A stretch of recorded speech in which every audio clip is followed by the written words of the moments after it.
Hey, we're Jess and Justin from TheRealCamFam. I'm Jess, the face and voice that you most likely see on Twitch. And that would make me Justin, the voice you hear from off screen on Twitch. We are introducing the CamFam campaign. This is where we want to talk about our favorite things that we can geek out about, nerd out about, or whatever we can talk about for hours. Or that you geek out about, or you nerd out about. Exactly. We want to introduce today our origin story, starting with mine, then we'll go to Justin's, and then how we ended up gaming together. My origin story, kind of simple. I started playing video games when I was a little girl, probably about 5, 6, 7 years old. You know, when Nintendo first came out. My uncle that I lived with, he had the first Nintendo in my family. He was the first one with a video game system. And I started with the OG Mario Brothers. Well, what I thought was the OG Mario Brothers. Super Mario Brothers. Super Mario Brothers. With the classic one with the duck hunt. Yeah. Yep. So much so that I thought that you had to have the gun up against the screen in order to get the duck. You know what's crazy? Still don't know how it works. Nope, don't get it. I mean, it's been explained. I understand it technically. Yes. But I don't grasp it. Yeah. I couldn't reproduce it if I tried. No. But that's where I started, and then I moved on to Chippendale Rescue Rangers, which was given to me by another aunt and uncle from a different side of my family. That was the first game I had ever beaten, and the first time I had ever thought of the endorphins that can come from beating a video game, and I was probably about 9 years old. Okay. And from there, I didn't touch video games for a couple of years, and I met up with my friend, Empress Magalina from Twitch. We are actually best friends in real life, going way back to middle school. She got me back into gaming. She gave me a copy of a couple of games. Her father actually gave me a Nintendo that he didn't use anymore, so that I could go home and in my spare time on my TV play Nintendo and play my Chippendales that I still had. Okay. Still kept I mean, it. you had replay value. Like, you would keep playing games even after you beat them because, well, they were expensive. Exactly. I mean, you had no choice back then. Yep. And plus, you know, you get a game and that was it. You had to do what you had to do. Yeah, you had to play it. Like, you were bored, and if you wanted to play a video game, it's kind of like before we had streaming for movies. You had the movies you had, unless you went to the movie store. You know, so sometimes you rewatch the movie. The number of times I've watched an Adam Sandler movie over and over and over just because it's better than watching static. Exactly. So, but from there, I had a PlayStation that my father had gotten, and they had warned my father, don't let her see it or touch it until she's done with her project, because once she gets into that video game system, there's going to be no stopping her from video games. And I was like, how does this person even know I'm that addicted to video games, that I love video games that much? Because I'd never talked about it.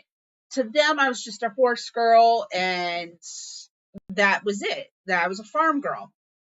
I never said anything to that woman who had said this to my father about the video games, that I even liked them. So it was a disdain for video games as a whole because they knew about other people getting addicted. Exactly. And I think in our experience, video games themselves aren't addictive.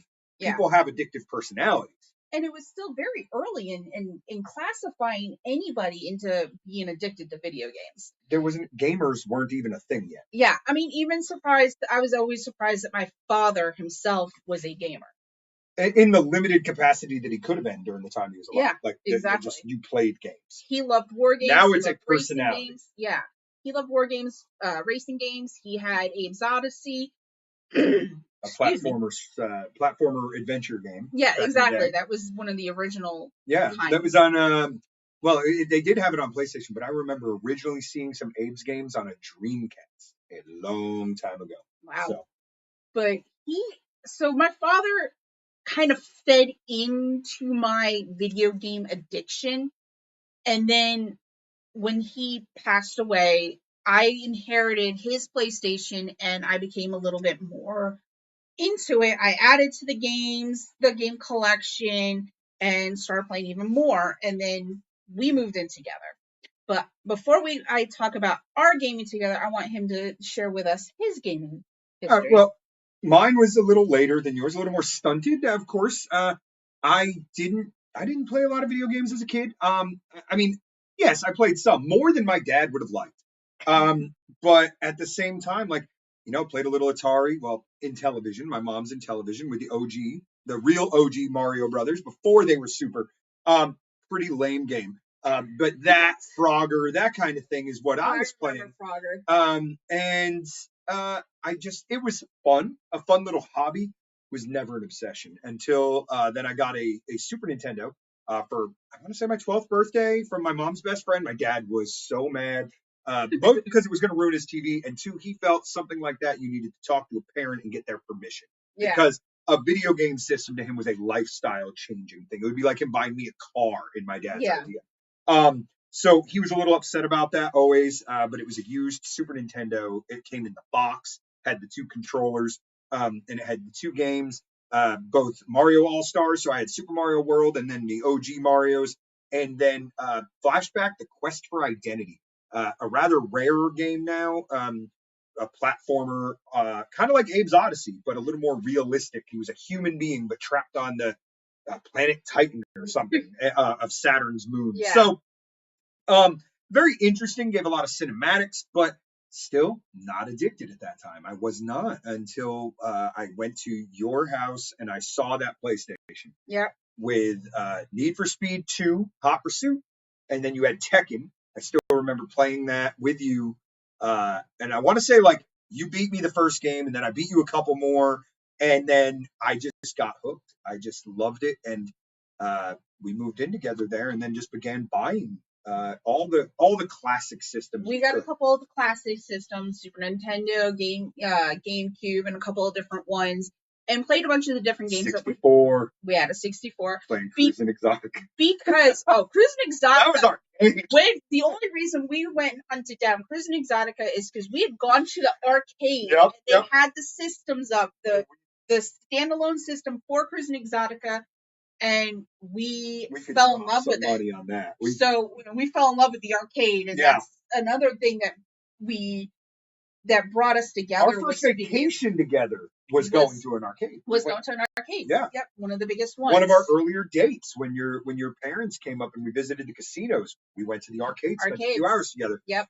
It was a way of us getting closer together, and me being a boy, let's put it that way at that time. Yep. If we're going to talk about genderizing it and how it shouldn't be, as a boy, I was thrilled that even though I didn't think video games were relegated to the world of boys, I was excited that here I was having found a girl who could be into video games. So it was, to me, I just struck the jackpot right there. Oh, that jackpot grew. It did. It grew when I learned that. We'll get into that. We had more and more in common. So, but that's about the end of my origin, and it brought me to you as far as the video games, and it caught us up there because I would say if I added up every hour I spent between my aunt's house playing her Sega, playing my Super Nintendo, playing the Atari, I'm still sub 100 hours before I was 18 playing video games. Exactly. And when I was thinking about it, I forgot about the 2 or 3 years that I had my Apple Aptiva,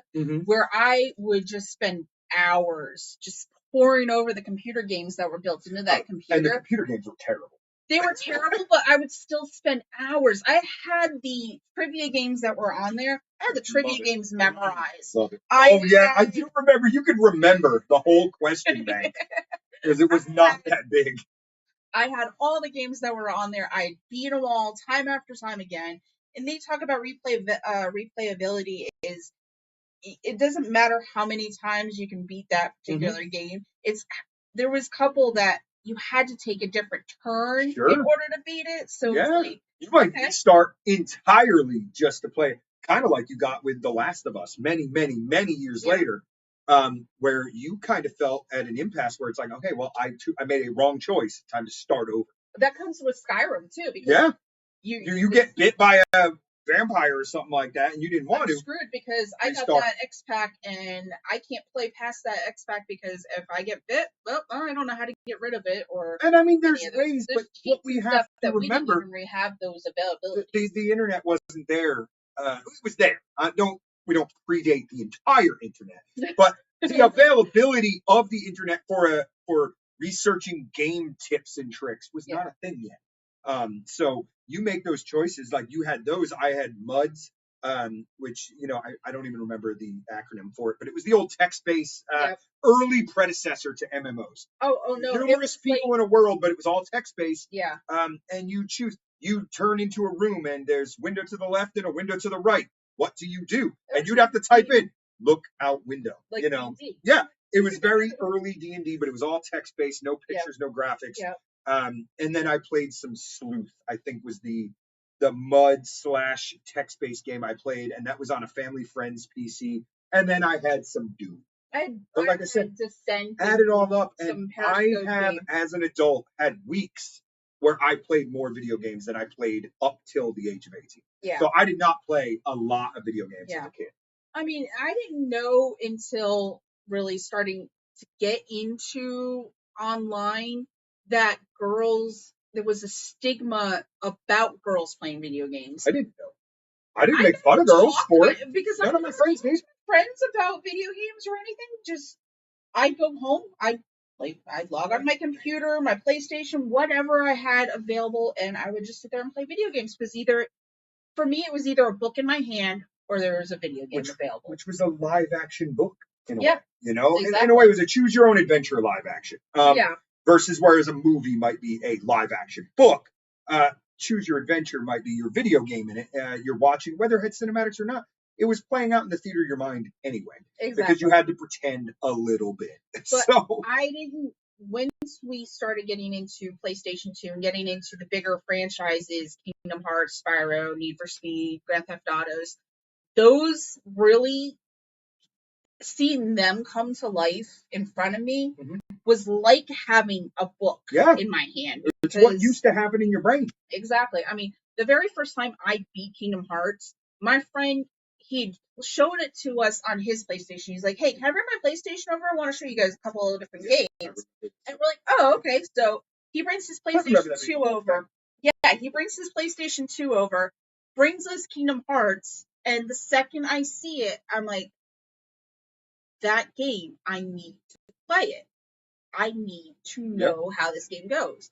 I was always a Disney fan, didn't really know much about Final Fantasy. I've heard about it, played it. One or two of them on PlayStation 1. And if you weren't into it, they weren't that great yet. If you didn't love the whole Japanese RPG style, it wasn't your thing yet. Yeah. So Kingdom Hearts was my opener. Yeah. And that kind of brought me into Spyro and a couple of the others. But I beat Kingdom Hearts in a timely fashion. As you and him walk in, and he sees the video at the end of the game, the special unlock, and he's like, what is this? Was it Simple and Clean, or was it the other stuff? Okay. It was the getting to the Simple and Clean video. Yeah, and he's like, what is this? I was like, oh, I just beat the game. He's like, no, because he argued because he had beaten the game. He's like, no.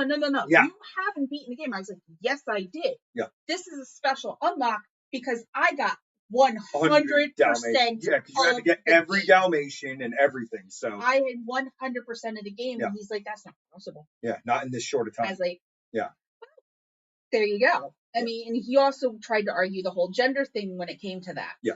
Which, like I said, just to rehash that, as a boy, that was not a conversation with the other boys I was around. No. We didn't talk about girls playing video. We would have loved it, I think. I don't know. I think it was online games that really drove that wedge, as boys felt like girls were encroaching in their space now. Yeah.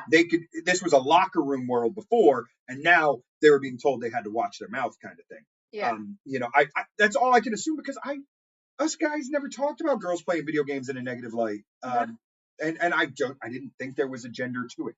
No. Never thought there was. So I'm sorry you had to go through that, and I'm glad you've been able to help educate others on it. And we have a daughter. Create a welcoming place.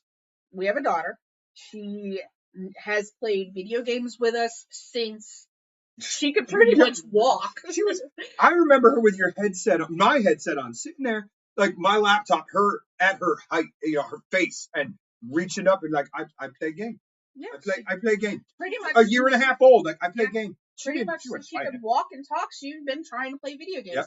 So as she grew up, we've nurtured that. I mean, a lot of people are like, "Oh, you shouldn't be letting her play as many video games." We balance it. We go hiking. We go metal detecting. We balance it. Go to the parks. Yeah.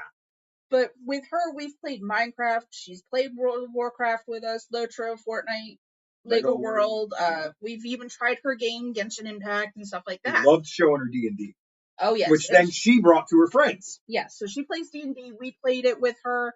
But when we talk about how we got started in online video games and moving away from the consoles, a friend of ours had introduced us, that same friend who had introduced us to PlayStation 2 and Kingdom Hearts had introduced us to World of Warcraft and online gaming because we had beaten yet another video game we had just spent $80 on, and we're like, okay, what are we going to do now? Yep.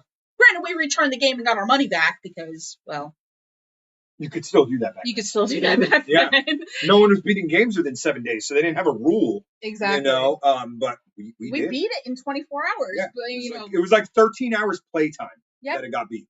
So he goes, dude, we need a game we can't beat. And he's like, well, I think we got a game for you. Mm-mm.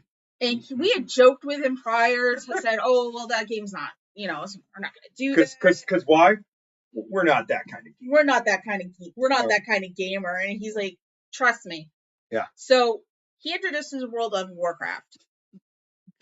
I create the first warrior. Yeah. And then I know you want to talk about how hard it is to get that game. Like back then. Now we have launchers. And it's so much simpler. Back then, this was when you had to have the discs. You had to go hunt down the patches and wait for the patches to download, to upload to us one thing so that you could bring it to another thing to bring it to this. And yeah, then you had to try to open the game, so that it would try to patch them all together, to link them all together so that you could play.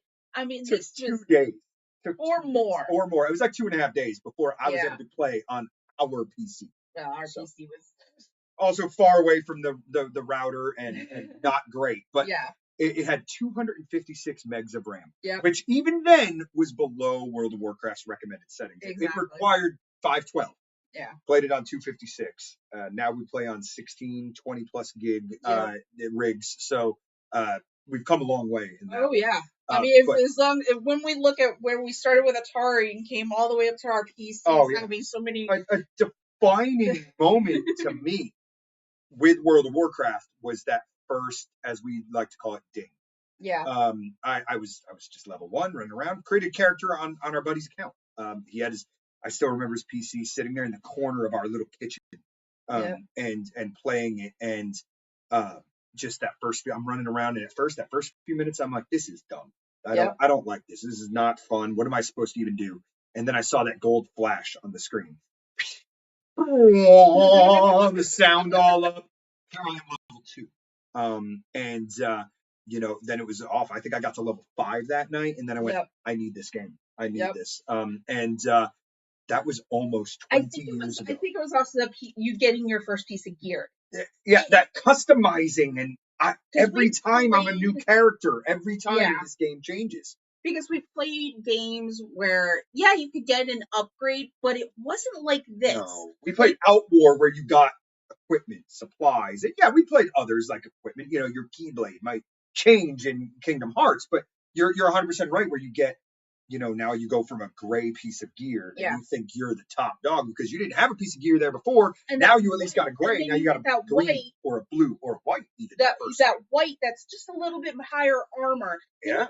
Green that has the first number on it, that first stat. It's usually stamina. Yep. And you're like, it's usually like 1 stamina and 1 strength. And you put it on even though you were a mage and these were cloth bracers, the fact that it had 1 spirit and one strength, you were like, it's better than nothing. Look at that armor. I'm gonna wear this. And it could be a game changer. Your entire play style might change. And that was a hook. And I mean, I don't think people care that much on how long it took us to get playing, but it was level 30-ish. I almost quit. We'll talk about that at another time, probably take a real deep dive into them first 50 levels of World of Warcraft and what that meant to us. But just suffice it to say that dinging eventually wasn't enough. It had to become social. I needed to make friends. That, and it led us into other games. Tons of other games. We've played EQ, we've played Elder Scrolls Online, and in Skyrim, we've mentioned Skyrim already. Yeah. We played Rift when it was beta. We were on played beta with the devs. Yep. That was so much fun. That was a lot of fun. Yeah. Lord of the Rings Online, Fortnite, SWTOR. Which is Star Wars: The Old Republic. Yep. I should have said that. Yep. Guild Wars, he played 1, and we played 2 together. Mm-hmm. All the Diablos except for number 1. Yeah. Didn't really play that, but our favorite being 3. Yeah. We're huge. We've gone back to 3 many times on our Twitch. We've also played Fortnite on our Twitch. World of Warcraft. We never tried New World, but too late. Because New World is going by the wayside, but we played that at opening to the point we had nice all-in-ones, which were good enough for World of Warcraft. That was the one that forced us for the first time ever to get gaming laptops. So we did move on to that. Final Fantasy, like you said, weren't very familiar, but we played 10, 10-2 online, a little bit here and there. Played Aeon myself because of the flying, but learned it, came too much bots and stuff like that, kind of gave up with that. But what we're talking about on our show, both today and moving forward, is not just video games. Yeah. We're everything you can geek out about. Whether it's books, movies, TV shows, comic books, tabletop games. We love it all. Poker. It doesn't matter what you geek out about. Heck, I had a friend that I was talking to about this who, because we want to bring on guests here in the future to talk to us about their hobby. What did they geek out about? I was even thinking maybe we could call it Geek of the Week. And I love it. The friend, the acquaintance was like, oh, I could come and talk about crocheting. And while not interesting to me, and I wouldn't want to bore you all with that, it's valid. It's valid. It's valid. That you can be a geek about knitting or crocheting. Sorry, don't let me say knitting with her. Apparently, there's a rift between them. They're not very okay. So, but there is so many different topics we want to talk about. While we liked Warhammer, the video game, and only played it for a little bit, there is someone we know who plays the actual pretty obsessively competitive. The little figurine game. Paints them all himself. And we want him to come in and talk about it. We want a GM. Depends how you look at it, because he does do other games. A dungeon master or GM. Who will come in and talk with me versus how I played online versus in person. And he plays a nice blend of it, because he does play digital. Using a lot of digital resources, where his is all book and paper. But on a digital screen, like they have a table. Of one of them light up tables. So it's very impressive what they do. I like to use Minecraft and had my digital let's just take a quick step back as we wrap it up today before we go into our next one, and just point out right here at the end, what is most geeks, in my estimation, original geekdom is reading. It's books. It all starts there. I think a lot of us get hooked right there at the beginning, that fantasy world in your brain. Then you're wanting to see it fleshed out on a screen. Then you're wanting to see it fleshed out on a personal screen that you can have an impact on. Once I started reading, there was no stopping me. Same. I mean, now I don't read as much, but when I was a kid, I don't have time to read now. Now I see Brick on the show The Middle, our new current obsession. We're almost done with it. We love going through and binging shows, but as I watch it and I see Brick, I'm like, wow, what a weird kid. And then I'm like, it's Brick. That was me. I was Brick. I was walking around awkward and just reading. And he doesn't care what he has in his hands that he's reading. I was the same way. I would read shampoo bottles just as much as I would read the new Goosebumps. So, I have read so many different series, and both that tie into the ones that have later become movies, and obsessed over both the movie and the book, and been like, okay, well, this lines up and this doesn't. Yeah, you were one of the first Outlander nerds I knew of. Yeah. Long before Stars, a good decade before that became a show. Exactly. To the point you were invested very deeply when the casting began. Oh, yes. Like, you took that very personally, because you loved that series so much. You were like, don't let them make the wrong choice. This all hinges on choosing the right people. Especially because their hair color was very so much. mentioned. It played into the story. That the main character, Jamie, had bright red hair. His offspring had bright red hair. Yeah. You would have upended everything. Had beautiful chestnut brown hair, and it was always mentioned throughout the book. And I was like, make sure those castings are very correct. So what are our obsessions right now that we're going to lead on? Because we do love, of course, we love Magic the Gathering. We played it on the table for a while. Obsessed with Once Human, which is a base building zombie. We use it mostly for the base building. We want to build the coolest house, the coolest hive. Yep. We've done all the other stuff, but now we want to kind of play more competitively. We are into Magic the Gathering. We're looking forward to the new season coming up, which is another reason Teenage Mutant Ninja Turtles. Another thing that separates boys and girls. It's a whole geekdom. It's a total geekdom. This year we've got 3 geekdoms, 3 fandoms, however you want to look at it. All of which I am looking forward to. Are in this. We're leading with TMNT, Teenage Mutant Ninja Turtles. Later on we get into Marvel Heroes, and then at the end of the year we close it out with Star Trek. I didn't see that. I did not see that. That was going to be really cool because I don't normally love the spacecraft stuff in it. And I did see a joke the other day. I'm surprised I didn't wait till the 1st of April. But a joke about how next year they're going to be announcing Magic Universes Beyond, Universes Beyond. Okay, no, it's going to be Magic the Gathering with Universes Beyond, Magic the Gathering. So their idea is that if they've gotten so far away from their original that now if they start making just normal Magic cards, it's almost like it's its own Universe Beyond series. So we'll critique that as we go, but we love all the new sets, all the new styles. It just became untenable in cardboard. So we've been playing a lot of Arena online and getting so into that because we've been able to build so many different kinds of decks. And many more decks than we had. And we're trying to do the 32 challenge. 32 color challenge. And I think we will eventually have all of them digital. Yeah, we absolutely will. So we want you to join us we're going to aim for each week to be here with you to talk about a different one. It won't all be like, this is just our intro, a little clunky, a little messy, just like us. But we want to let you know the kind of things we want to talk about. And we want you to tell us what you want to hear about. What do you geek out of? This is a campaign.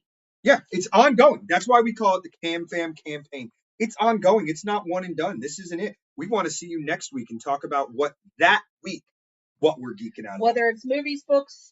We have origin stories of our guilds. We're going to have guests on about, real life guests sitting right here with us on camera. We're going to have ones joining us on Discord talking about their favorite things. And we hope some of you who watch us will be so obsessed with your thing that you geek out about that you want to share it with us so that we can share it with everyone.